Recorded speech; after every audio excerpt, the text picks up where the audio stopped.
Welcome to episode 2 of the Offside Trap. We are going to attempt to pick a fantasy league team together. With me, Kieran. And me, Cook.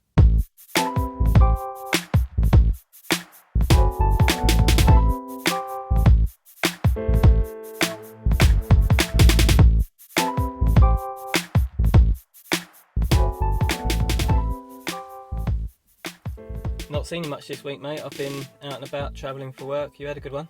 Yeah, not bad. Been at work as well. Played a bit of six-a-side football, which I enjoyed, but I'm still feeling it today, to be honest.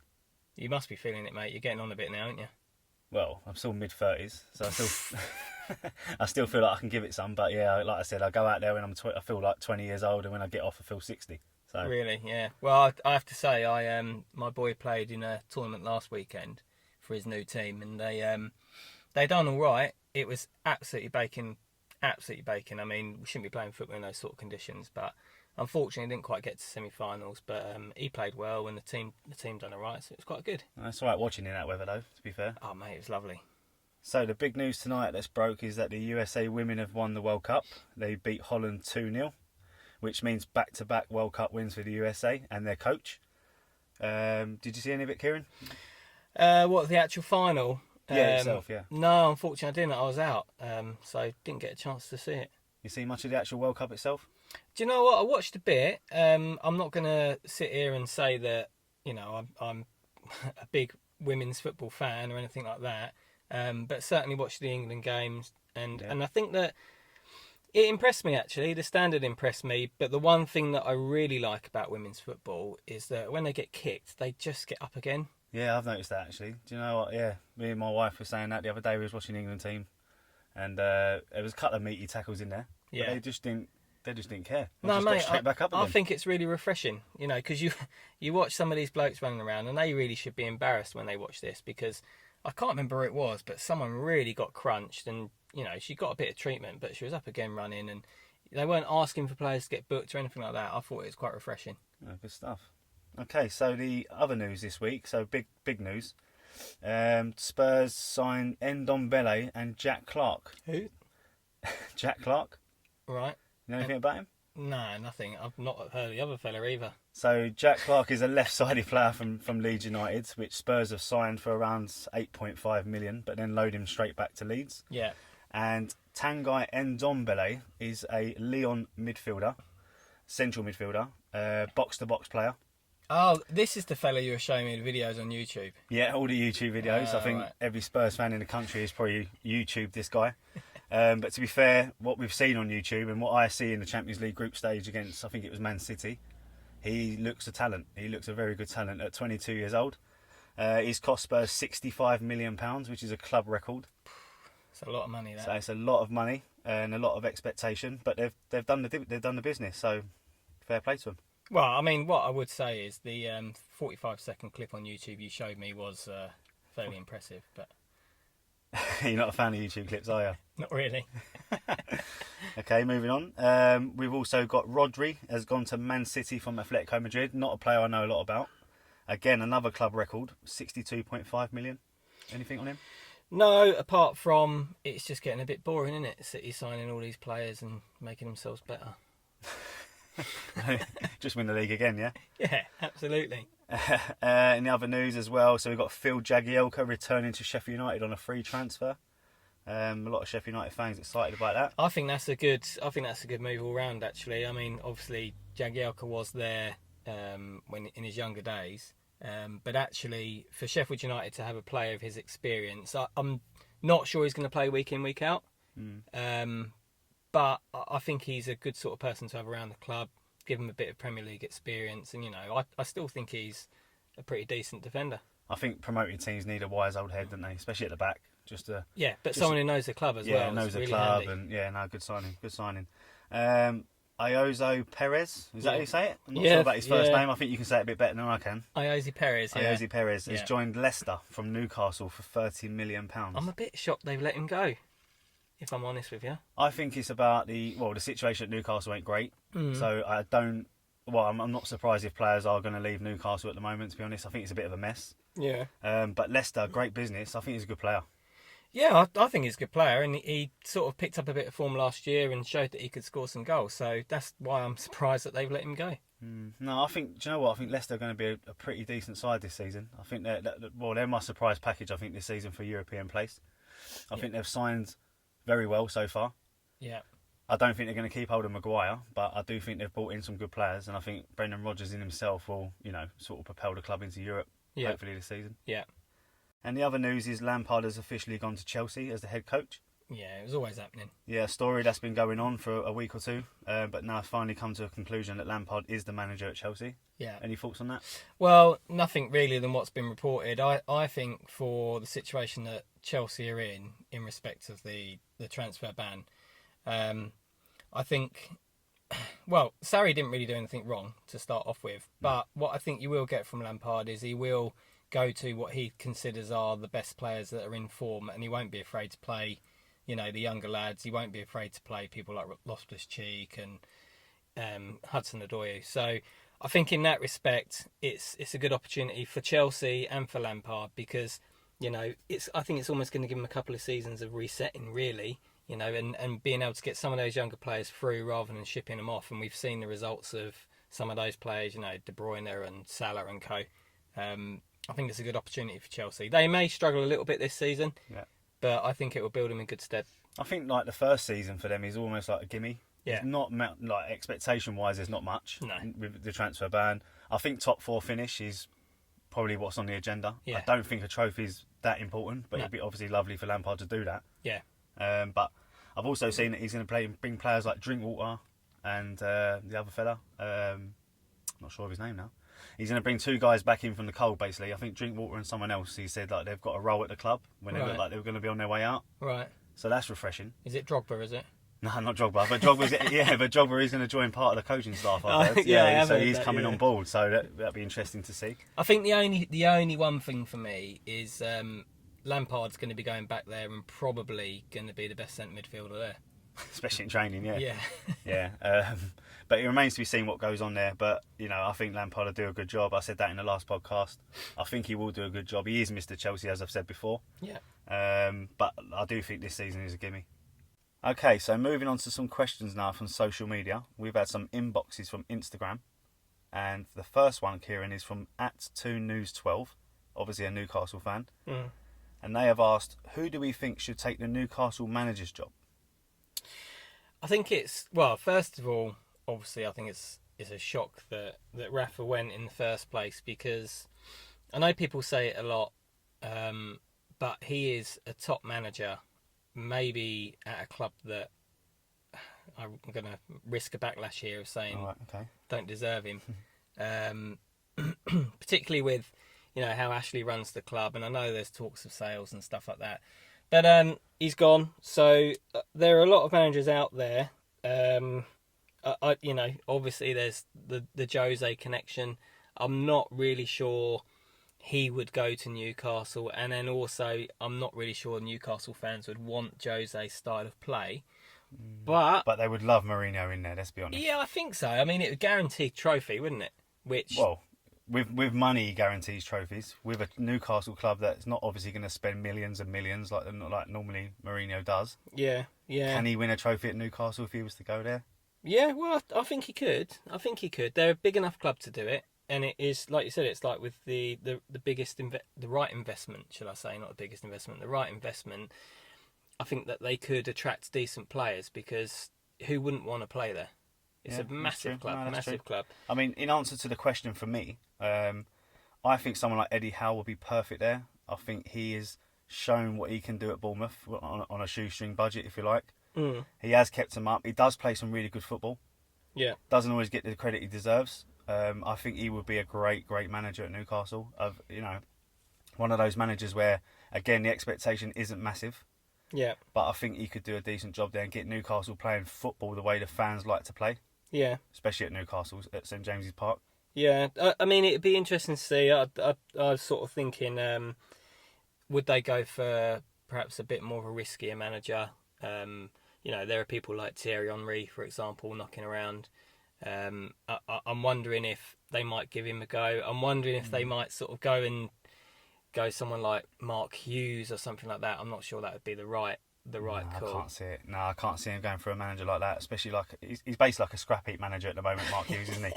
The Tony Pulises, the Sam Allardyces. I don't think Newcastle will go down that route. I think they need to offer it to someone who's doing it at the moment currently. Maybe not, ripping up trees, but doing something at their club currently. And I think Eddie Howe is perfect for that position. Yeah, maybe. So that would be definitely my opinion. Yeah, I think that's a good shout. You've also got Claude Puel, who I thought did a relatively good job. He's floating around. So I think there's lots of choices, and there's not really been too much mentioned in the media at the moment. Okay. The second question is from @AVFC Reloads. An Aston Villa fan got in touch with us, and he has asked us, Kieran, is Jack Grealish capable of playing for England? He's definitely capable, no question of that. He's a talented player. I think when he was in Prem before, he showed how good he was. He clearly had a decent season in Championship, so I don't think it's a question of whether he's capable for me. I actually think the question is, will he get in with the current midfielders that we have in England? Good point. I mean, I'm just thinking, you've obviously got the players that have been there, Henderson and Dele Alli and players like that, but you've also got Loftus-Cheek coming through, Rice coming through. I'm wondering how far down the pecking order Grealish actually is. Well, I think he had a good season for Villa, definitely in the Championship, especially the second half of the season. I thought he was superb. The bit that's impressed me the most about Jack Grealish is his temperament. Yep. I think he's really curbed that temperament, and I think he's really matured in himself as well as a player. Yeah. He used to get involved in a lot of silliness on the pitch, and and when that fan ran on a few months ago, and sort of gave him a good hiding and pushed him to the ground, I think he dealt with that superbly. A lot of players would have kicked up a fuss about that, and I think he done, and he showed the Villa fans and the rest of the football nation that he has matured. Yeah. So if he can get his head down and play the football that we know he can play, there's no reason why he couldn't get an England call up. No reason at all. No, there isn't. I think you're right on the temperament bit as well. But I guess just going back to the point I just made, it's when you think about the players that are currently in and around the squad. So Lingard, who I haven't mentioned, Jadon Sancho, I know he plays out wide, but Eric Dyer, Fabian Delph, Harry Winks. Can you see Grealish breaking in amongst and ahead of those guys? It is a sort of, not a golden era, but a very nice era coming through, isn't it? Yeah. It remains to be seen if it's golden or not, but there is some absolutely. definite talent coming through, so he would have to compete with some really big names. Right, let's get to it. So we said in episode 1 we're going to pick our fantasy league team together for the first ever time. We've done that, so we're going to go through each player that we've picked and basically why we picked them, and just give you an idea of what our team looks like and show you how we're going to win everything. So over to you, Kieran. Let's go for it. Well, I guess we've agreed on the formation of 3-4-3. So I suppose what we will do is just get out the way of the subs, because you have to pick a sub goalkeeper and 3 substitutes on the bench. So we've really just gone for the cheapest players that have the slightest chance of playing. So to get them out of the way, Stecklenburg, Kelly, Simpson and Chowdhury. So they're all sitting on the bench. So our goalkeeper that we've picked, probably more my choice than yours, was David De Gea. Yep. I've purely based that on he got a decent amount of points, and if there's one thing that United have to do this year, it's improve their defence. Yeah, I agree. So for me, I don't think we spoke about it last podcast. I can't see that De Gea is going to have as bad a season as he did last year.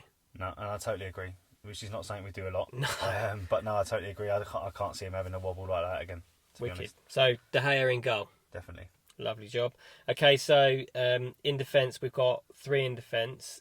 You've actually chosen 2. Yep. And I've chosen 1 player, although one of them we both pretty much agreed. So your first pick, Cook, was Pereira from Leicester. Yeah. I quite like him personally as well. I think he had a great season last season. I think he likes to get forward, but I also think he does his defending very well. Yeah. His points were pretty good, to be fair, last year. Probably not a name that everyone knows, but from what I saw last season, definitely one of my picks this year. No, my only thing that makes me slightly nervous is a Brendan Rodgers team is not known for its defensive Not blessed with capabilities. rocks, yeah. So it'd be interesting to see how they sort of approach the games and pan out. But I mean, he scored a lot of points last year, and actually, when we were in a debate about Wan-Bissaka, he would be one of the players that I would have been thinking about potentially going to it's a good United. shout.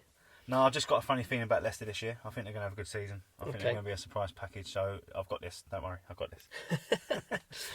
Okay, the next choice, we'll go with my choice. I don't think really it's any surprise, so I've gone with Robertson. He is a attacking defensive player. He gets assists. He doesn't score too many, and maybe that would be the only argument would be go for Alexander-Arnold, but he's a little bit cheaper than Alexander-Arnold. And I just fancy Robertson this year. He's just Loves a cross, doesn't he? Yeah, he does. He Loves a does. cross. But I just think he's getting better and better and better, and I think he will be the better out of the two. And like we said before we started recording this podcast, I was a bit surprised he was top of the defenders. Yeah. For points and money. Yeah. I was quite surprised by that, to be honest. But, you know, if you do look at the way he played last year, he should be up there. But I was surprised he was top at 7 million. But, yeah, no, good pick. I'll go with that. Okay, pretty solid. And then the last defender we had was Wan-Bissaka. And I just think that he's a good kid, he's a good player. Gone to Man United. He's going to want to impress. Yeah. Like you said, they're going to try and shore up at the back, which they didn't do last year. And he likes to get forward as well. I don't think he scores too many. I don't think he scored last season, did he? No, I don't think so. No, I don't think he scored, but I just think he'll do his job there, and I think he'll get us some points. The only thing that we might have to look at when the substitutions come around is we haven't picked any defensive City players. No, that's a good point. But, you know, we'll see how we go. They're not going to win nothing, are they? They're not going to win nothing this year. So we've got De Gea at the back, Robertson, Pereira, Wan-Bissaka as our back three. Yeah, I think that's pretty good. Okie doke. Not bad. Right, into midfield. I'm going to let you go first, take the floor, because I really disagree with your first pick, Spurs player. Yeah, and that's Tanguy Ndombele. I've just got this good feeling about him, and that is purely on YouTube. Box-to-box player, gets involved, does like a little final ball through the middle, does like to put people in on goal. I do think he will get assists, and I think he will be playing every week at Tottenham. I think he will. I think once he gets his head down, he'll be playing every week, so I think he will bring in some points. I think that's, for me, that's the first bit, is he going to start? Yeah. So we've picked a player, gambling that he's going to start. I'm not convinced he is. £65 million, mate. I think he's going to start. I think he's in. Yeah, do you know what I mean? Yeah, but he's up against Eric Dyer, mate. No, trust me, he's starting, mate. He's starting. For me though, mate, it's a bit of a gamble. We've overlooked players that we know are going to start, we know are going to get assists and goals, and we've gone for a player that, like I said, we've seen 3.5 minutes on YouTube. Just trust me, I've got this. And this those on 3.5 minutes, I don't think he scored. Yeah, but trust me. All right, well, trust me. I've One goal, 7 assists last year. Mm. Trust me, he will start every week at Spurs. 1 goal, 7 assists. Yeah. Right, so that's 40 points. Yeah, that's fine. Trust me, we've got this. He's going to want to impress. It's his debut season in the Prem. 65 million levies laid out for him. He's going to start and he's going to get some points. All right. Okay. Shoot me down if you don't, but just stick with me on this one. Okay. All right. Well, I'll go for my main pick in midfield, and I think whilst it's my main pick, I don't think you disagree too much, and that is obviously Mane. The only thing with it would be we've gone with Mane over Salah or Sterling, which I think anyone can debate. Any of those three are going to be a good pick.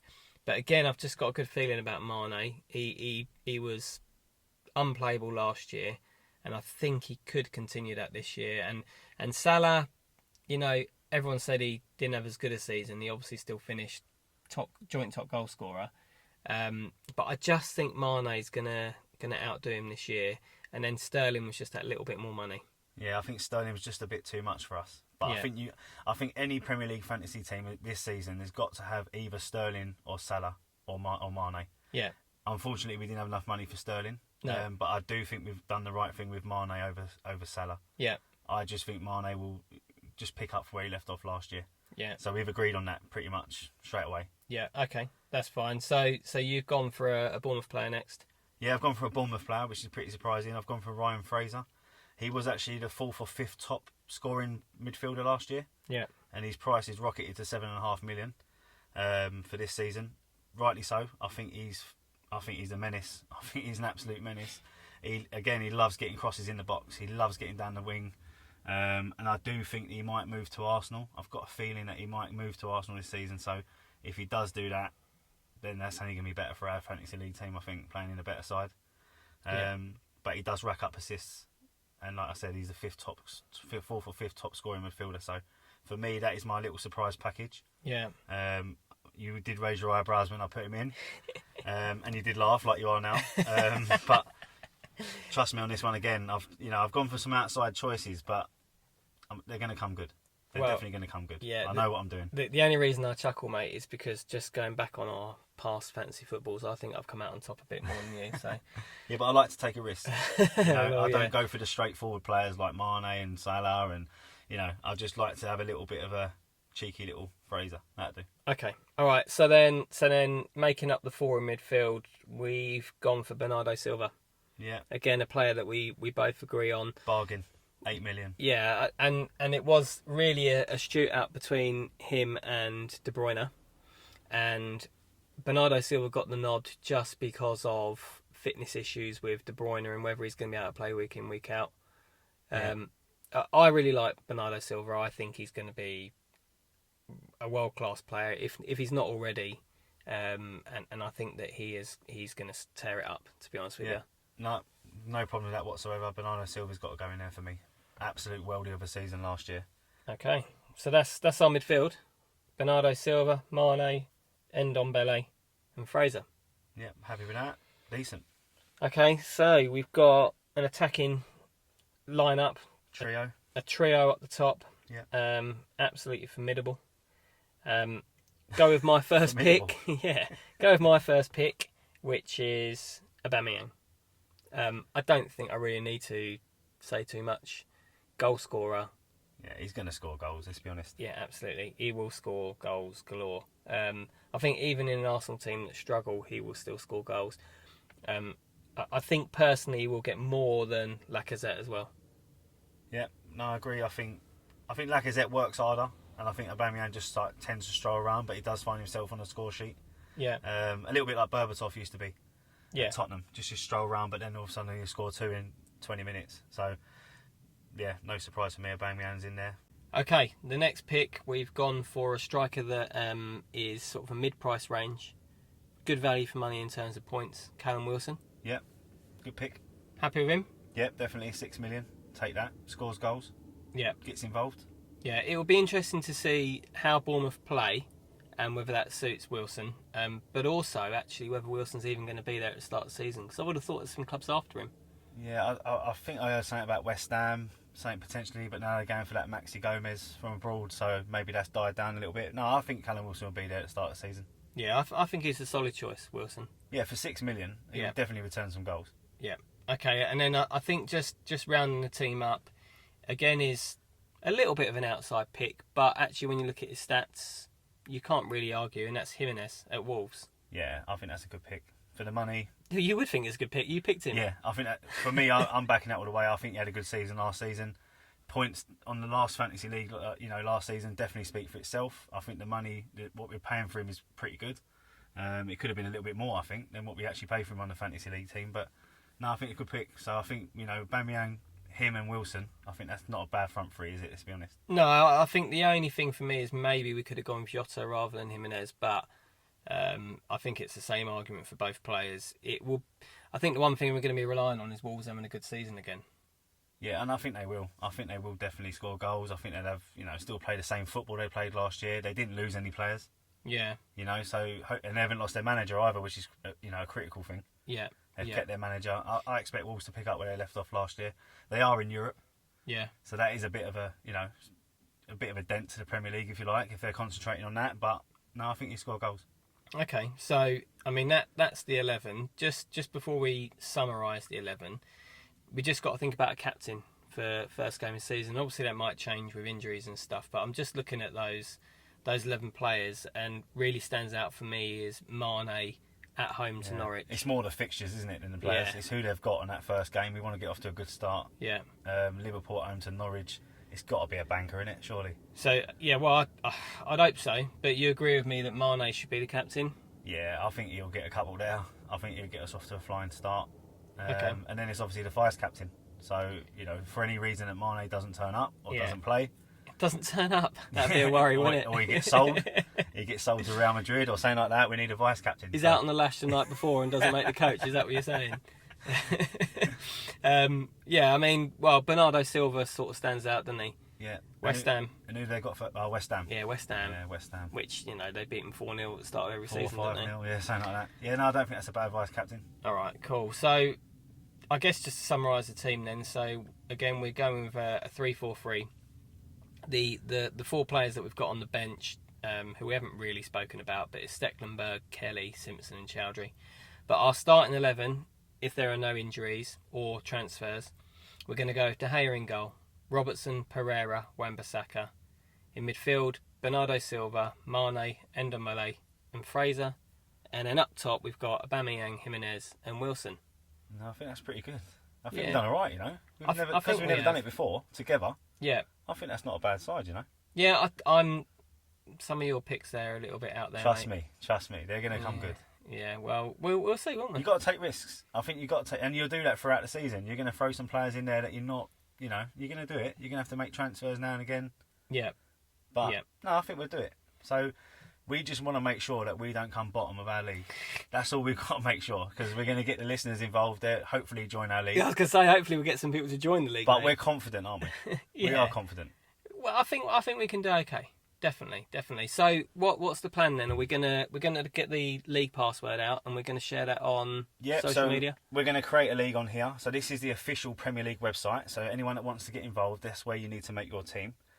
We have created a league called @OffsideTrap. So hopefully all of you can join, and we're going to put all the details on our Instagram page, which you all know by now is @OffsideTrapPodcast. So please get involved. It's gonna be interesting. It's going to be a battle. Definitely is. Well, I think that's pretty much it, isn't it?